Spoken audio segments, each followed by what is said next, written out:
इस वीडियो में आप सभी को बताने वाला हूँ एसएससी एमटीएस हवलदार सीबीआईसी का जो वैकेंसी था वो 18 तारीख को ही आ चुका है और इसमें काफ़ी बड़ा बदलाव किया गया है आपके एग्ज़ाम पैटर्न में। तो क्या बदलाव किया है पूरा डिटेल्स में इस वीडियो में आपको बताने वाला हूँ और कितना वैकेंसी आया वो भी मैं बताने वाला हूँ। तो ये है 2022 का भर्ती था जो कि अभी 2023 में इसमें आया है एमटीएस और हवलदार के पोस्ट में, जो हवलदार सीबीआईसी और सीबीएन के अंडर में आता है।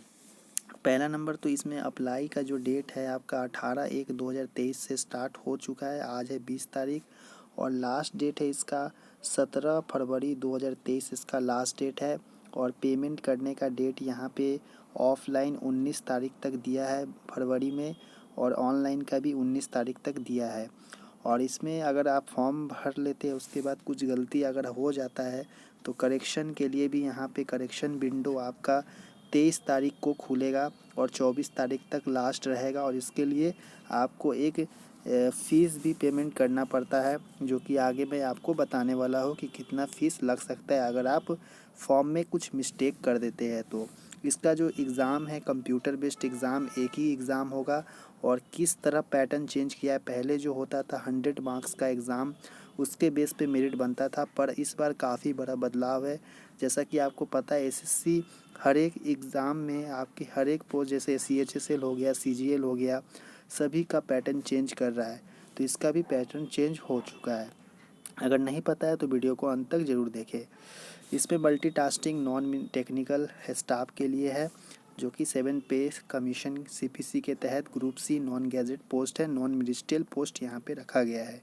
इसका जो वैकेंसी अभी बताया जा रहा है टेंटेटिव वैकेंसी है जो कि 10,880 पोस्ट है एमटीएस में और हवलदार में 529 पोस्ट है। ये है टेंटेटिव वैकेंसी। ये बढ़ भी सकता है घट भी सकता है, पर ऐसा होता है कि इसमें बढ़ने का चांसेस ज़्यादा रहता है। उसके बाद ये रिजर्वेशन वाला है, अगर इसमें reservation OBC SC ST ex serviceman EWS PWD सभी को रिजर्वेशन दिया जाता है। कितना रिजर्वेशन है तो आगे आपको मैं बताऊंगा। तो यहाँ पे आपका इसमें काफ़ी कुछ है, जैसे सिटी कौन कौन भर सकता है। तो इसमें इंडियन सिटीजन, नेपाल का सिटीजन और भूटान का सिटीजन यहाँ पे आप इस फॉर्म को डाल सकता है। इसमें एज लिमिट रखा गया है 1/1/2023। अगर आपका एज 1/1/2023 तक 18 साल पूर जाता है तो आप फॉर्म भर सकते हैं। इसमें 2 क्राइटेरिया का फॉर्म है, जैसे 18 से 25 साल और 18 से 27 साल। अगर आपका एज जनरल में है, आप जनरल कैटेगरी से बिलोंग करते हैं, 18 से 25 साल है तो आप 18 से 25 साल वाला भी भर सकते हैं, 18 से 27 साल वाला भी। मतलब एक ही फॉर्म भरना है जिसमें आपको काफ़ी पोस्ट प्रेफरेंस मिल जाएगा। अगर आपका एज 18 से 27 हो चुका है, आप मतलब 18 से 27 तक है, 25 के अंदर में नहीं आते हैं तो 18 से 27 वाले पोस्ट के लिए कंसीडर किए जाएंगे जब उसका पोस्ट प्रेफरेंस भराया जाएगा। तो ये है आपका डेट ऑफ बर्थ। आपका डेट ऑफ बर्थ 1/1/2005 से पहले तक यानी उस 1/1/2005 तक के कैंडिडेट अप्लाई कर पाएंगे। अगर 1-2 तारीख 1वां महीना 2005 अगर हो जाता है इसके बाद तो आप अप्लाई नहीं कर पाएंगे।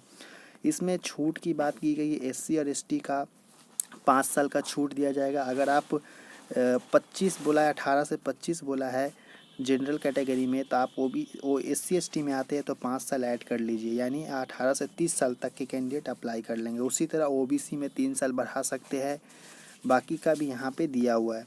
उसके बाद है यहाँ पे आपका किस तरह एक्सप्लेनेशन किया हुआ है कि इसमें एजेंशियल क्वालिफ़िकेशन क्या मांगा है। तो एजेंशियल क्वालिफ़िकेशन इसमें आपका जो माध्यमिक पास होना चाहिए, सिर्फ सिंपल माध्यमिक पास है।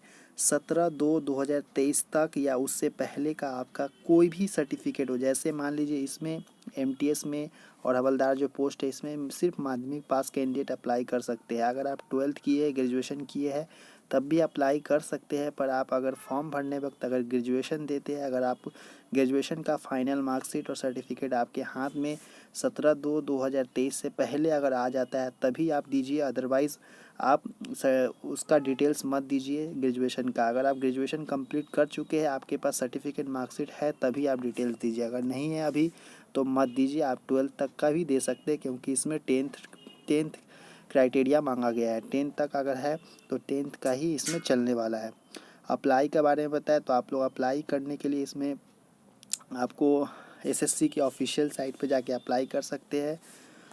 उसके बाद है यहाँ पे इसमें जो फॉर्म लगने वाला है, फॉर्म जो कैंडिडेट भरेगा उसमें फॉर्म फीस भी लगने वाला है। 100 रुपया फॉर्म फीस किसको किसको लगेगा? अगर मेल कैंडिडेट है, आप यूआर कैटेगरी में आते हैं, ओबीसी में आते हैं, ईडब्ल्यूएस में आते हैं तो आपका फीस लगने वाला है। अगर आप फीमेल कैटेगरी में आते हैं, आप कोई भी कैटेगरी में आते हैं, फीमेल कैंडिडेट है कोई भी कैटेगरी में आते हैं तो आपको कोई फ़ीस देने की आवश्यकता नहीं है। अगर मेल कैंडिडेट है, एससी एसटी में आते हैं तो कोई फ़ीस देने की आवश्यकता नहीं है। पीडब्ल्यूडी कैंडिडेट है, एक्स सर्विसमैन है तो कोई फ़ीस देने की आवश्यकता नहीं है। सिर्फ मेल कैंडिडेट का ओबीसी, जनरल और ईडब्ल्यूएस को फ़ीस पेमेंट करना है।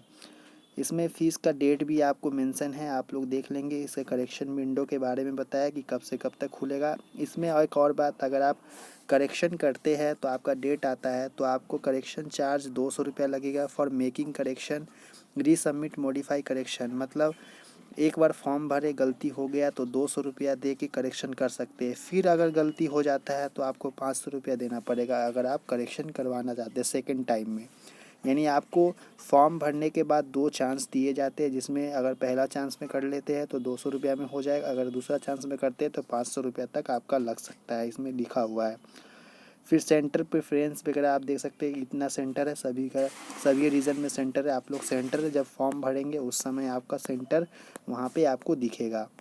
अब है स्कीम ऑफ एग्ज़ामिनेशन। मेन है यहाँ पे स्कीम ऑफ एग्ज़ामिनेशन, जो कि काफ़ी बड़ा रोल यहाँ पे करने वाला है। तो यहाँ बोला है कि the examination will consist of computer based examination.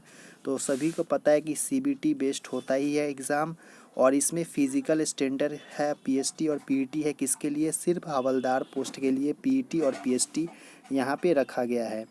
आपका यहाँ पे बोला है कि the computer based examinations will be conducted in Hindi, English and in 13 regional language.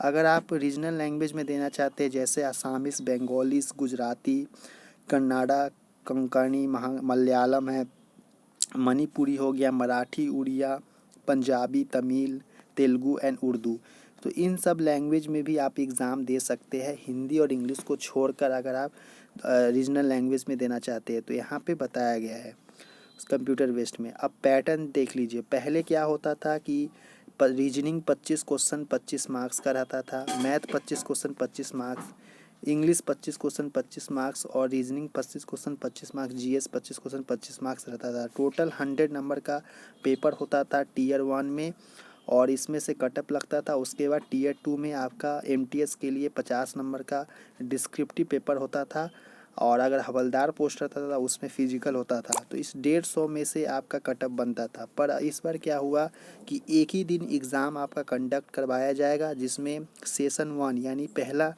जब एग्ज़ाम देने जाएंगे तो सेशन 1 में आपका numerical aptitude and mathematical ability, and 2 में reasoning ability and problem solving. यानी सेशन 1 में ये 2 खुलेगा, मैथ और रीजनिंग, जिसका 20 क्वेश्चन मैथ में रहेगा, 20 क्वेश्चन रीजनिंग में रहेगा, और 20 यानी एक क्वेश्चन 3 नंबर का रहेगा। टोटल 60 नंबर का क्वेश्चन, तो एक क्वेश्चन 3 नंबर का होगा, तो यानी 60 नंबर का रीजनिंग और 60 नंबर का मैथ, टोटल 120 नंबर का आपका होने वाला है। तो टोटल 40 क्वेश्चन रहेगा, 120 मार्क्स का रहेगा। और इसमें बताया गया है कि आपका जो सेशन 1 है इसमें कोई नेगेटिव मार्किंग नहीं है, नो नेगेटिव मार्किंग है। टोटल 45 मिनट का टाइम दिया जाएगा नॉर्मल कैंडिडेट को। अगर आप जैसे हैंडीकैप वगैरह है तो 60 मिनट का टाइम आपको दिया जाएगा। तो यहाँ पे इसमें क्या होगा कि क्वालिफाइंग करना है, कितना कितना क्वालिफाइंग नंबर है वो आगे मैं आपको बताऊँगा, सिर्फ क्वालिफाई करना है। और सेशन 2 है, इसमें आपका सेशन 2 के बेस पे आपका मेरिट बनने वाला है, यानी इसी के नंबर पे आपका सिलेक्शन, फाइनल सिलेक्शन बनने वाला है। तो पहला इसमें सेशन 2 होगा, तो यानी जो सेशन 1 है कंप्लीट होने के बाद ही आपका सेशन 2 खुलेगा कंप्यूटर पे, सेम डे सेम डेट में आपका एग्ज़ाम होगा। तो जनरल अवेयरनेस में 25 क्वेश्चन रहेगा 75 नंबर का, और जनरल इंग्लिश में 25 क्वेश्चन 75 नंबर का रहेगा, यानी एक क्वेश्चन 3 नंबर का। टोटल 45 मिनट का टाइम दिया जाएगा। और इसमें है 1/3 का नेगेटिव मार्किंग, 1/3 का नेगेटिव, यानी 3 गलत करने पर एक सही में से डिडक्ट कर लिया जाएगा यानी काट लिया जाएगा। तो मेन पैटर्न है आपका जो सिलेक्शन का वो जनरल अवेयरनेस और इंग्लिश के ऊपर कंप्रीहेंशन के ऊपर आपका टिका हुआ है, यानी मैथ और रीजनिंग सिर्फ क्वालिफाइंग कर दिया गया है। और इसमें बोला है कि आपका जो computer based examination objective type है सब बता दिया जो जनरल अवेयरनेस वगैरह। और बोला है कि इसमें जो आपको पहले ही बोला है कि there will be no negative marking in session 1, session 2 में आपका नेगेटिव मार्किंग है 1/3 का, जो कि पहले ही आपको मैं बता चुका हूँ। और है इसमें आंसर की वगैरह सब कुछ आएगा जो जैसे आता है पहले जैसा। इसमें सिलेबस है न्यूमेरिकल एबिलिटी, मैथमेटिक, ये सब देख लेंगे। सिलेबस जनरल अवेयरनेस का, इंग्लिश का सबका दिया है। इसमें आपका जो फिजिकल होने वाला है वो आपका हवलदार पोस्ट पे होने वाला है, जो कि वॉकिंग है। इसमें चलना है, रनिंग नहीं करना है। 1600 मीटर मेल कैंडिडेट को चलना है 15 मिनट में, और फीमेल को 1 किलोमीटर 20 मिनट में चलना है। इसमें कोई रनिंग नहीं करना है, आपको वॉक करना है। वॉकिंग यहाँ पे साफ साफ मेंशन किया हुआ है। उसके बाद यहाँ पे आपका जो फिजिकल क्राइटेरिया है, हाइट है, जैसे पीएसटी में तो मेल कैंडिडेट का हाइट 157.5 सेंटीमीटर और चेस्ट 81 सेंटीमीटर बिना फुलाकर 5 सेंटीमीटर यानी 86 तक जा सकता है। फीमेल का हाइट 152 सेंटीमीटर और वेट इसमें 48 केजी रखा गया है। हो गया। इसमें पीटी पीएसटी वगैरह सब कंप्लीट होगा। उसके बाद यहाँ पे देखिए आपको जो कटअप के बारे में बताया था, तो यहाँ पे जो आपका जो मोड ऑफ सिलेक्शन है वो जो कि इसमें पहले मैं बताया कि जो सेशन 1 है, सेशन 1 में आपका क्वालिफाइंग रखा गया है।